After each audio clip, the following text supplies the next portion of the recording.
예, 우리가 오늘부터 묵상하게 되는 갈라디아서. 이 갈라디아서는 바울이 아마 1차 선교행 때 세운 교회들이 아닐까.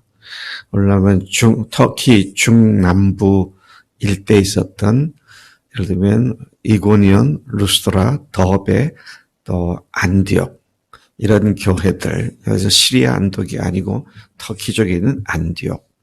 1차 선교행 때 이 네 지역에 가서 목숨 걸고 복음을 전하고 교회들을 세웠는데, 그들에게 좋지 못한 일이 발생했다는 이야기를 듣고 그것을 급히 진화시키기 위해서 이 글을 쓴 것으로, 이 편지를 쓴 것으로 알려져 있습니다.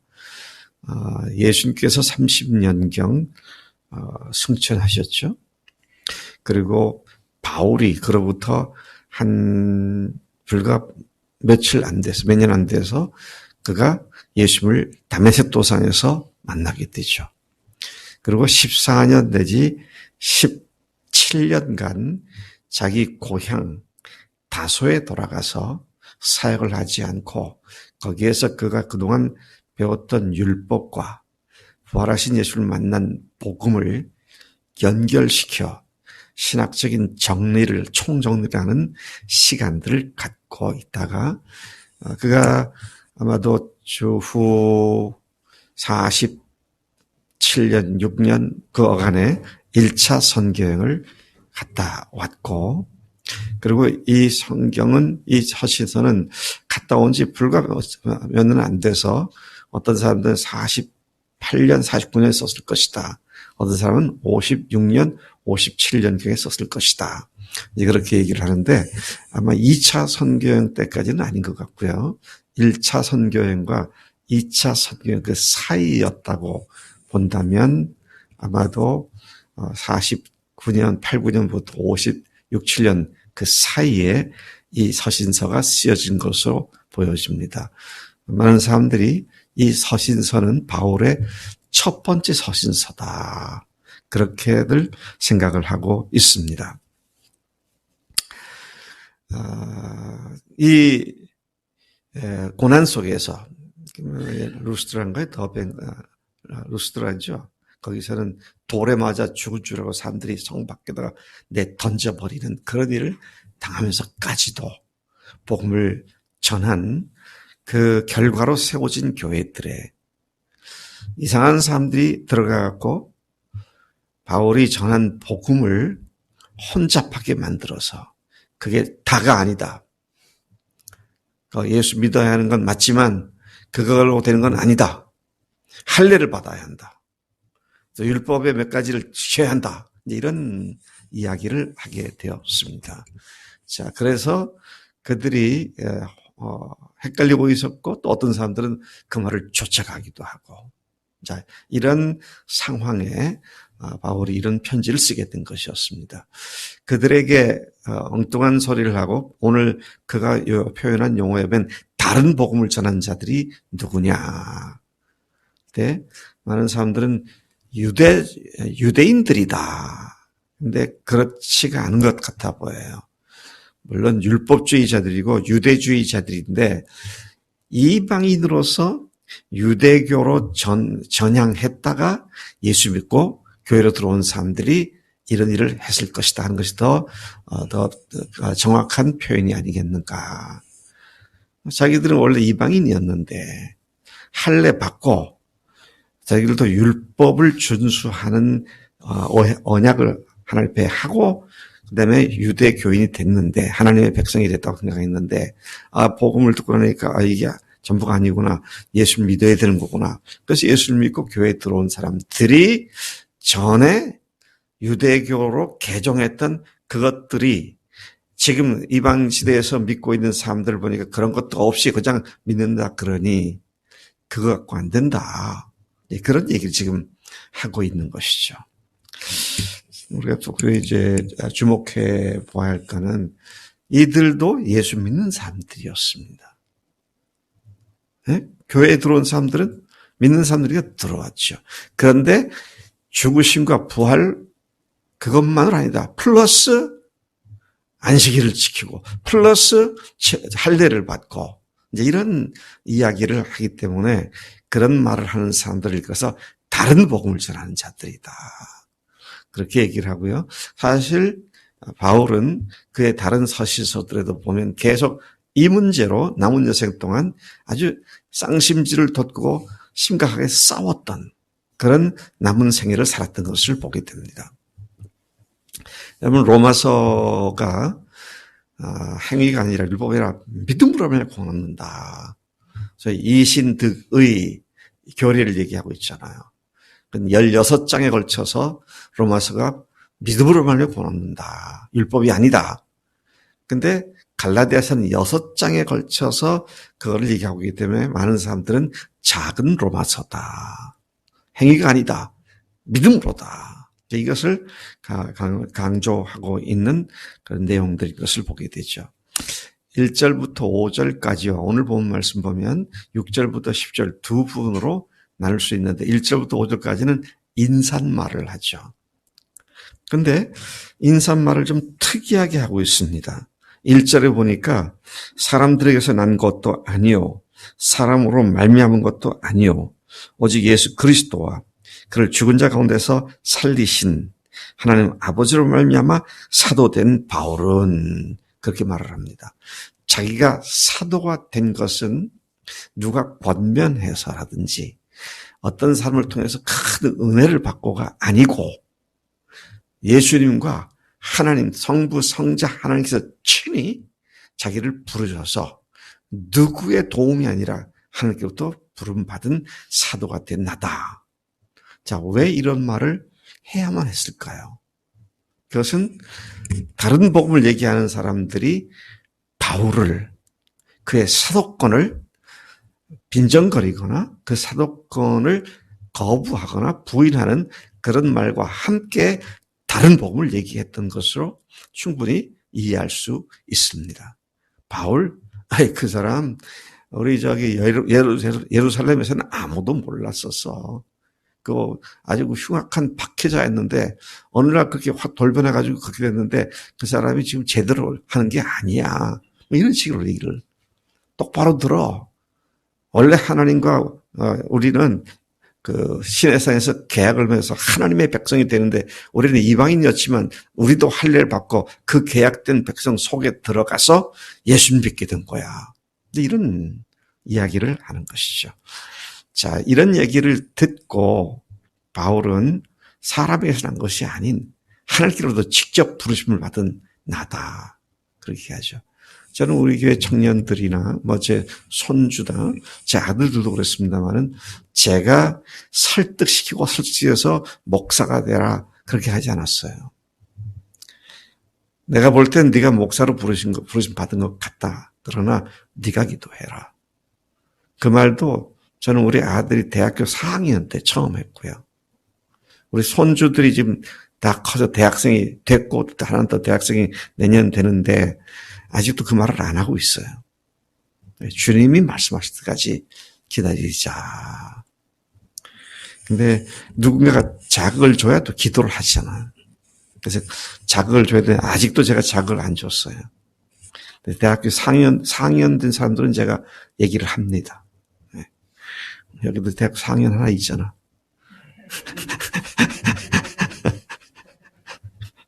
자, 근데 박 목사님이 목사로 해서 목사였다 그러면 목사 안 되면 맨날 박 목사 원망할 거 아니겠어요?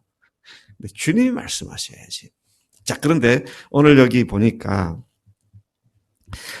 그는 자기와 함께 있는 다른 동역자 형제들과 함께 내가 이 편지를 쓴다. 갈라디아 지역 여러 교회들에게, 보세요. 여기가 여러 교회들이라고 그러잖아요. 이게 한 곳이 아니라 갈라디아는 넓은 지역을 말합니다. 넓은 지역에, 그러니까 터키 중남부 일대를 일컫는 말이죠. 또 어떤 사람들은 갈라디아에서 그 북부다 그렇게 말하는 사람도 있고 하는데 일단은 여기가 아마 중남부로 이해가 됩니다.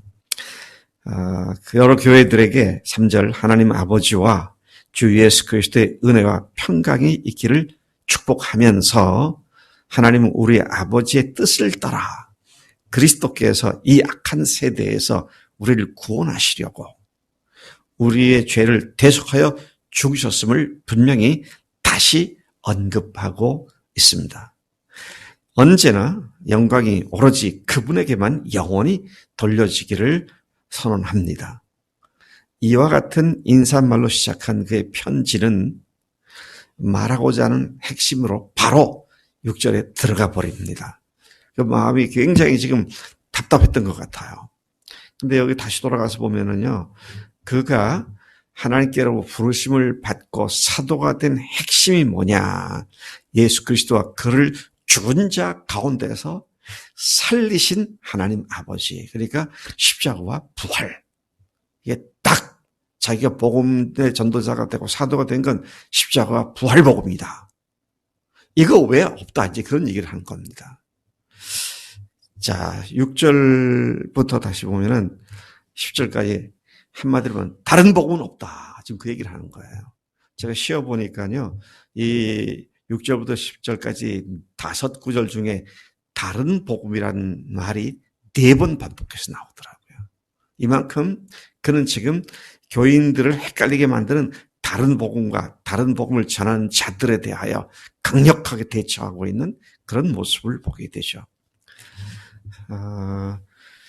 엉뚱한 사람들이 전해주고 강요한 다른 복음을 쫓아가는 문제를 심각하게 여긴 바울이었습니다. 복음은 우리의 근본을 말하는 것인데 그것이 다른 복음으로 훼손된다면 사실상 그리스도인의 삶은 불가능해집니다. 예. 하나님의 은혜로 살아야 되는데 내 노력으로 율법으로 지켜야 살아야 한다고 그렇게 돼버리니까 그리스도의 삶이 제대로 안 되고 엉망진창이 되는 거죠. 그리고 예수 믿는 게 너무 힘들어지죠. 자, 그렇기 때문에 바울은 다른 거는 몰라도요. 복음을 혼잡하게 하는 건 뭐 강력하게 대처하고 있는 그런 모습을 보게 되죠. 저도 바울의 심정을 좀 이해할 것 같아요. 저는 오늘 이날 이때까지 살면서 늘 심각하게 관심을 두었던 건 순전한 복음을 훼손시키는 것에 대해서는 나는 용납할 수 없다. 이 생각이 왔기 때문에 이 복음에다가 복음을 희석시키는 어떤 종류의 강조나 노력도 절대적으로 거부하고 그것을 대적자로 여길 만큼 저는 심각하게 생각해 왔습니다. 제일 먼저는 기복신앙이고요. 예수 믿는데도 기복신앙 같잖아요. 예수 믿는데도 복음주의, 율법 지키자고 하잖아요. 또 두 번째는 그 기복신앙에다가 현세주의, 이 세상에서 잘 먹고 잘 사는 거. 또 세 번째는 어떤 특정한 신학적인 그걸 지나치게 강조하는 거. 그래서 저는 성령의 은사 체험도 그렇습니다. 성령의 은사 체험이 너무 귀한 거죠. 그런데 그런 은사 체험을 해야 구원받았다. 옛날에 그렇게 말했잖아요. 지금도 은사 체험을 못하면 열등한 교인처럼 생각하는 사람들도 있어요. 그런데 우리를 구원하고 우리를 변화시킨 건 복음입니다. 그리고 복음을 깨닫고 복음 안에 살아가는 것이 성령님께서 하신 일이시고요. 자, 그런 의미에서 오늘날도 여전히 다른 복음으로 하나님의 교회 복음이 혼잡해 있는 걸 보게 되죠. 참 이상해요. 제가 이렇게 복음을 전하고 예수는 십자가와 부활이다. 그러면 왜 부활을 강조하느냐? 부활이 복음이니까 강조하지. 십자가는 어디다 팔아먹고, 뭘 팔아먹어요, 팔아먹긴. 십자가가 부활이지. 그러면서 십자가로 익숙하게 알고 있는, 복음을 알고 있는 사람들이 부활 얘기하면 이단 쳐다보듯이 그런 사람들이 많아요. 기가 막힌 얘기입니다. 다른 복음이 뭐예요? 십자가와 부활을 강조하지 않는 게 그게 다른 복음입니다. 부활만 강조한다든지 십자가만 강조하든지 그것도 다른 복음이에요. 동전의 양면처럼 우리를 위해 죽으시고 그분이 우리를 위해 죽으셔야 우리도 제약된 존재가 다 죽어버린 거죠. 그분이 다시 사심으로 우리도 주님과 함께 다시 산 것이죠. 이게 복음 아닙니까? 그래서 그분과 함께 죽은 거, 그것만이 복음인가요? 죽었으면 죽었지. 끝났지. 아무것도 없죠. 근데 그리스도가 다시 살아났잖아요. 우리 새 생명 가운데 살아난. 근데 왜 이렇게 분명한 복음을 그동안 자기들이 들었던 것으로만 계속 고착되어서 이 복음을 거부하는지, 또 교인들을 그렇게 가르치고 계속 그렇게 전하고 그러는지 이해를 할 수가 없다는 것이죠. 근데 바울은 여기서 굉장히 강한 말을 합니다. 다른 복음은 없다. 그렇게 얘기하잖아요. 다른 복음은 없다.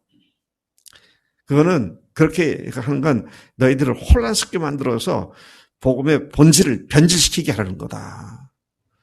저도 평생 이 문제에 대해서 신경을 썼던 것은 복음을 변질시키기 때문에 문제가 된다는 것이죠.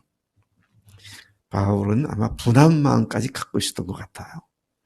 그리고 어떻게 합니까? 다른 복음을 전하는 자들은 저주를 받을지어다. 와, 굉장히 강한 말을 하잖아요. 근데 저주를 받을 다른 복음을 전하는 대상자들을 보니까 자기도 포함시키고 있어요. 우리가 나중에 딴소리해도 우리가 저주를 받을 거다. 천사가 말을 해도 천사가 저주를 받을 거다. 와, 이게 얼마나 그가 분명하게 십자가와 부활밖에 없다는 사실, 이 복음밖에 없다는 사실을 강력하게 이야기하고 있는가 하는 것을 보게 되는 것이죠. 저도 여기다가 저도 끼어갖고 얘기를 할게요. 저도 앞으로 다른 복음 받으면, 복음 전하면 저주를 받을 것입니다. 그것밖에 없어요. 복음밖에 없어요. 그런데 사람들은 그 알량한 호기심 때문에, 야, 저거 신기하다. 저거 뭐지? 또 거기에서 기웃거리고요. 또 뭐가 어떻다면 그게 또 복음으로는 안 되니까. 그걸 나의 부족한 걸 채워줄까 하고 또 거기서 기웃거리고. 그래서 그게 아니고, 그래서 뭐라고 얘기했습니까? 복음이면 다 된다죠. 다 된죠. 내가 죽었고 예수님 살아나셨는데 지금 내가 주님 갖고 사는데 내가 주님께 순종 안 해서 그게 문제지. 그게 문제지. 다른 게 문제가 아니라고 그러죠. 그 일을 성령님께서 우리를 위해서 열심히 속에서 기도도 하시고 도와주시고 능력 주시고 그러면 다 되는 거 아닙니까? 근데 거기다가 그것만으로는 안 되고 플러스 무슨 사역, 무슨 치유 사역, 무슨 상담 사역, 무슨 사역자 그런데 아니에요. 예수님의 십자가와 부활이면 모든 문제가 다 해결되는 줄로 믿습니다. 우리 지난주 벌써 지난주가 됐네. 지난주구나. 수요일 날 그 박용훈 선교사가 와서 얘기하는 걸 제가 주일 날도 소개했습니다만은 아니 29년 직장 생활하고 더 이상 할 수 없어서 알코올 중독 때문에 거의 폐인되다시피 한 사람이 와서 복음 듣고는 변화되기 시작을 하는 말이죠. 이게 무슨 알코올 치유 그룹에 들어가서 한 것도 아니고 재밌는 건 한무안교회 저기가 목사님이 집회 다닐 때에 이런 치유가 일어났다. 이런 마약 중독들도 벗어났고 도박으로 벗어났고 공포증으로 벗어나고 다 얘기를 하니까 끝나고 이제 질문을 하더라고요. 사람들이 목회자들이 그러면은 목사님 아까 얘기하신 도박 또는 알코올 중독에서 벗어날 수 있도록 어떤 치유 프로그램 갖고 하셨어요? 무슨 프로그램이 어디 있어요? 복음이지. 그래서 우리가 정말로 내 초점이 복음을 혼잡하게 하는 이것들은 용납할 수 없다. 나 자신도 언제든지 복음에 집중하자. 이런 것이 우리 모두의 분명한 주님 앞에서의 확실한 믿음의 선포가 돼야 할 줄로 믿습니다. 하나님 아버지 감사합니다. 이 아침에 바울이 그토록 흥분하면서 단언코 복음밖에 없다고. 다른 복음 전하는 자들은 저주를 받으라고. 그것이 천사를 할지라도 자기 자신을 할지라도 저주를 받으라고 그런 말까지 하면서 십자가가 부활만이 참된 복음임을 재차 강조해 주었습니다. 하나님 우리도 남은 여생 이 복음에 집중할 수 있게 하시고 복음을 혼잡하게 만드는 어떤 것도 배격하는 그래서 복음을 순전하게 보존하고 또 전파하는 우리가 되도록 붙잡아 주실 줄로 믿습니다. 감사하고 예수님의 이름으로 기도를 쌉나이다. 아멘. 아멘.